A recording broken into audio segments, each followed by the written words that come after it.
Нов пресврт на ситуацијата во Источна Европа, едностраната одлука на Владимир Путин да ги признае Донецк и Луганск како посебни држави, ги крена на ноза светските лидери, но за украинскиот претседател Володимир Зеленски нема сомневања. Меѓународните граници на државата остануваат непроменети, а на одлуката на Кремљ гледа само како на обид да се наруши интегритетот и суверенитетот на земјата. Никому ништо не должиме и никому ништо нема да дадеме. Украина се уште е заговорник на политички и дипломатски договор. Преку заедничко соопштение, германскиот канцелар Олаф Шолц, францускиот и американскиот претседател Емануел Макрон и Џозеф Бајден одговорија дека едностранниот чекор на Русија е јасно кршење на договорот од Минск.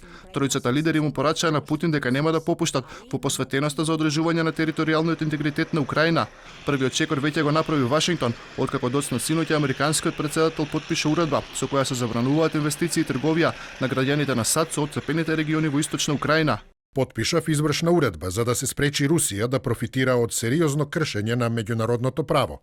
Еврокомесарот за надворешна политика и безбедност Жозеф Борел откри дека министрите за надворешни работи на ЕУ попладнево ќе ги усвојат санкциите против Русија. Исти пораки доаѓаат и од Лондон. Шефицата на британската дипломатија Лиз Трас објави дека се подготвени санкциите против Русија како одговор на одлуката на Москва да го наруши суверенитетот на Украина.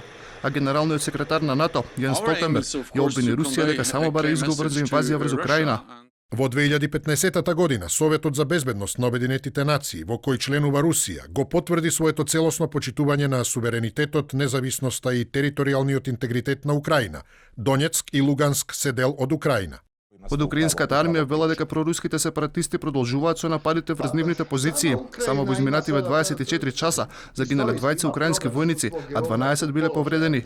Представници на војската велат дека со помош на тешка артилерија биле гранатирани околу 40 населени места и позиции, дошли линијата на контакт. Во последниот период цел на напад е пешадијата и комуникацијските линии. Ракетирањето е многу поконцентрирано и многу почесто во споредба со минатото.